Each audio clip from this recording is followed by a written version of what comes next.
Find all anagrams in a string. इस problem में आपको दो स्ट्रिंग दिए हुए हैं एस और पी। आपको पी की एनाग्राम्स को एस में सर्च करना है और जहां जहां पर मिले उसका स्टार्ट इंडेक्स आपको रिटर्न करना है। एनाग्राम्स आपका क्या होता है? लेटर्स की रीअरेंजमेंट। जैसे अगर मैं एक स्ट्रिंग लूँ ए बी सी, तो इसके लेटर्स को मैं रीअरेंज कर दूँ तो बी ए सी ये इसकी एक एनाग्राम होगी, सी ए बी ये एक एनाग्राम हो गई, ए सी बी ये एक एनाग्राम हो गई। तो इन्हीं वर्ड्स को रीअरेंज करके मैं दूसरा वर्ड बनाऊंगा तो वो उसका एनाग्राम कहलाएगा। जैसे हमें एग्जाम्पल में यहाँ पर एक स्ट्रिंग दिया हुआ है और एक पी दिया हुआ है ए बी सी। हमें इस स्ट्रिंग में एस में पी के जो जो एनाग्राम्स मिल रहे हैं उनका स्टार्ट इंडेक्स रिटर्न करना है। जैसे अगर मैं स्टार्टिंग में देखूँ सी पी ए, ये क्या है? ए बी सी का एनाग्राम है, तो इसका स्टार्टिंग इंडेक्स 0 मुझे रिटर्न करना है। उसके बाद मैं आगे बढ़ूँ तो यहाँ पर 6 इंडेक्स पर अगेन बी ए सी, ये भी इसका एनाग्राम है, तो मुझे 6 0 और 6 ये दो जगह पर है, तो ये इंडेक्स एक वेक्टर में स्टोर करके रिटर्न करने। और अगर हम एनाग्राम्स को ध्यान से देखें, जैसे अगर मेरा स्ट्रिंग होता ए बी, तो इसकी रीअरेंजमेंट क्या बनती? बी ए बी ए, इस तरह से बनती। यानी एनाग्राम्स में आपका क्या होगा? सेम लेटर्स सेम फ्रीक्वेंसी में आ रहे होंगे। जैसे यहाँ पर ए 2 बार आ रहा था, बी 1 बार आ रहा था, यहाँ पर भी आपका ए 2 बार आएगा और बी 1 बार आएगा। सेम आपका हर एक एनाग्राम में होगा। जैसे यहाँ पर आपके ए बी सी तीनों एक एक बार आ रहे थे, तो इसकी जो भी एनाग्राम होगी उसमें आपके सारे ए बी सी ये एक एक बार आएंगे। अगर मैं एक ऐसे ले लूँ ए बी सी डी, इसमें क्या है? ए बी सी आपके एक एक बार आ रहे हैं लेकिन डी एक्स्ट्रा आ रहा है, तो ये इसके एनाग्राम नहीं है। एनाग्राम में आप केवल जो गिवन स्ट्रिंग है उसके करेक्टर्स को रीअरेंज कर सकते हो। अगर हम इसकी ब्रूट फोर्स अप्रोच की बात करें तो हम क्या कर सकते हैं? अगर हमें एनाग्राम की जगह केवल ये स्ट्रिंग हमारे इसमें ढूंढना होता तो हम सिंपली क्या कर सकते थे? हम जितने साइज़ का ये स्ट्रिंग है उतने साइज़ की विंडो लेते, इसमें चेक करते कि क्या ये स्ट्रिंग प्रेजेंट है या नहीं है, फिर आगे बढ़ जाते, नेक्स्ट सेम साइज़ का विंडो देखते, फिर नेक्स्ट सेम साइज़ का विंडो देखते। हम इतने साइज़ की एक एक विंडो चेक करते जाते और देखते जाते कि क्या हमारा स्ट्रिंग मैच कर रहा है या नहीं कर रहा। तो सेम चीज़ अगर मैं बी ए सी इसके लिए ट्राई कर लूँ, सी ए बी इसके लिए ट्राई कर लूँ, बेसिकली मैं इसकी जो जो एनाग्राम्स बन सकती है, कितने एनाग्राम्स बन सकती है? 3 लेटर्स है यानी 3 फैक्टोरियल 6 एनाग्राम्स बन सकती हैं इसकी। तो मैं हर एक एनाग्राम बना लूँ और उसको अपने स्ट्रिंग में सर्च कर लूँ कि वो कहाँ-कहाँ पर प्रेज़ेंट है। जहाँ पर भी मुझे मिले मैं उसका स्टार्टिंग इंडेक्स स्टोर कर लूँ। लेकिन इससे मेरा क्या होगा? टाइम कॉम्प्लेक्सिटी काफ़ी बढ़ जाएगी। जो भी मेरा गिवन स्ट्रिंग होगा उतने फैक्टोरियल उसकी एनाग्राम्स होंगी और हर एक के लिए मुझे एक लूप लगाना पड़ेगा ऑफ एन साइज़ का। तो n इंटू एन फैक्टोरियल इतनी मेरी टाइम कॉम्प्लेक्सिटी चली जाएगी, जो कि टाइम आउट मार जाएगी। तो हम इसको बेटर कैसे करें? बेटर करने के लिए आप नोट करो, हमने डिस्कस किया था कि जो भी आपके एनाग्राम्स होंगी उनमें इन लेटर की फ्रीक्वेंसी और कैरेक्टर्स सेम रहेंगे। जैसे ए बी सी एक एक बार आ रहे हैं तो इसकी सारी एनाग्राम्स में ये एक एक बार ही आएंगे। तो हम इस प्रॉपर्टी का यूज़ करके इसको ऑप्टिमाइज कर सकते हैं। कैसे? हम 3 साइज़ की एक विंडो ले रहे थे, जो हमारे स्ट्रिंग का साइज़ था, हम उतने साइज़ की एक विंडो ले रहे थे। हम उसमें ये चेक कर रहे थे कि ये स्ट्रिंग हमारा इससे मैच करता है या नहीं करता।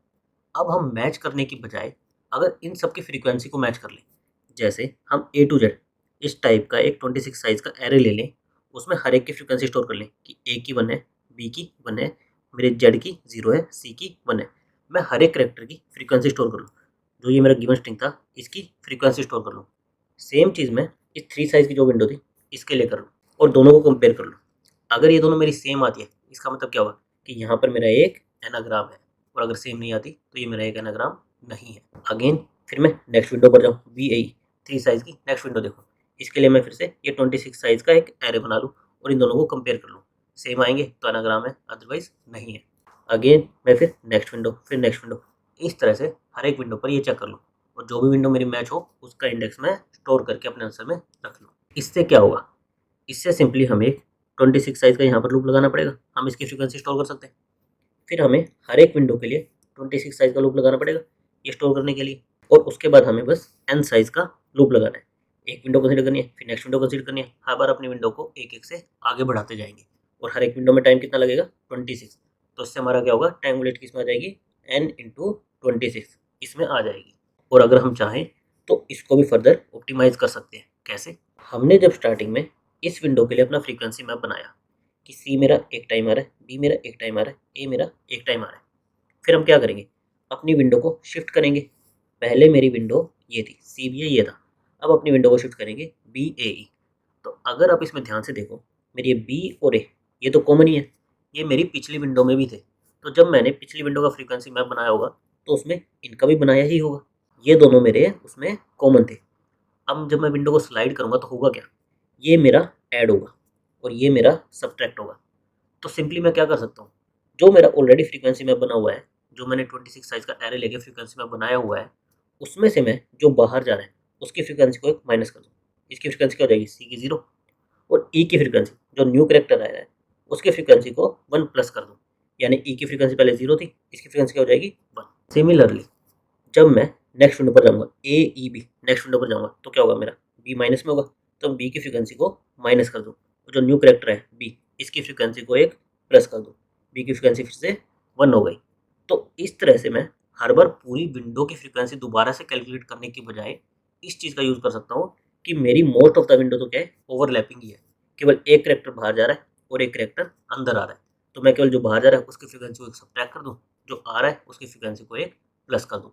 इसका यूज़ करके मैं इस पार्ट को भी ऑप्टिमाइज़ कर सकता हूँ। इससे हमारा क्या होगा, पहले n × 26 हर विंडो के लिए हमें 26 साइज़ का लूप लगाना पड़ रहा था, पर अब हर एक विंडो के लिए हमें क्या है, 2 ही ऑपरेशन करने हैं, एक प्लस का, एक माइनस का। तो हमारी टाइम वेलोसिटी किस में आ जाएगी, ऑफ n में। ये वाला जो 26 वाला पार्ट था ये हमारा कांस्टेंट हो जाएगा, तो हमारी टाइम वेलोसिटी आ जाएगी ऑफ n में। और हमारा स्पेस कितना लगेगा, हम एक 26 साइज़ का एरे बनाएंगे, किसके लिए, ए से लेकर जेड तक की फ्रीक्वेंसी को स्टोर करने के लिए। एक हमारे ओरिजिनल स्ट्रिंग के लिए, एक हमारी करंट विंडो के लिए। तो हमारा स्पेस कितना लगेगा, ऑफ 26। अब हम एक बार इसका कोड देख लेते हैं। कोड में हमें 2 स्ट्रिंग दिए थे, हमें एक वेक्टर ऑफ इंटीजर इस टाइप का आंसर रिटर्न करना था। सबसे पहले हमने चेक कर लिया कि अगर हमारे एस इस स्ट्रिंग की साइज हमारी पी स्ट्रिंग इससे ही छोटी है, यानी कि उसमें उतने लेटर्स प्रेजेंट ही नहीं है जितने हमें चाहिए, तो उसका मतलब क्या हुआ कि हमें कोई भी इंडेक्स नहीं मिलेगा, तो उस केस में डायरेक्ट हम एम्प्टी आंसर रिटर्न कर देंगे। अगर ऐसा नहीं है तो हमें क्या करना है, हमें 26 साइज़ का एक एरे लेना है जिसमें हम इस पी स्ट्रिंग की फ्रीक्वेंसी को स्टोर करेंगे। उसके बाद हम स्ट्रिंग एस पर क्या करेंगे, अपनी विंडो लगाएंगे, किस साइज़ की, हमारे पी साइज़ की। तो हमने 2 वेक्टर ले लिए, एक हमारे इस पी स्ट्रिंग के लिए और एक हमारी करंट विंडो के लिए। दोनों को इनिशियल 0 से इनिशियलाइज़ कर दिया कि अभी हमारी ए से जेड कैरेक्टर इन सब की फ्रीक्वेंसी 0 है। फिर हम जो पी साइज़ है जिसका हमें एनाग्राम्स निकालने हैं, हम उसके साइज़ का लूप लगाएंगे और इसकी फ्रीक्वेंसी को स्टोर कर लेंगे। साथ ही साथ हम करंट विंडो की फ्रीक्वेंसी को भी कैलकुलेट कर लेंगे और हम इस विंडो को मैच कर लेंगे कि क्या हमारा 0th इंडेक्स से मैच आ रहा है या नहीं आ रहा। अगर आ रहा है तो हम 0th इंडेक्स को अपने आंसर में स्टोर कर लेंगे। उसके बाद हम क्या करेंगे, हम बचे हुए एरे पर लूप लगाएंगे।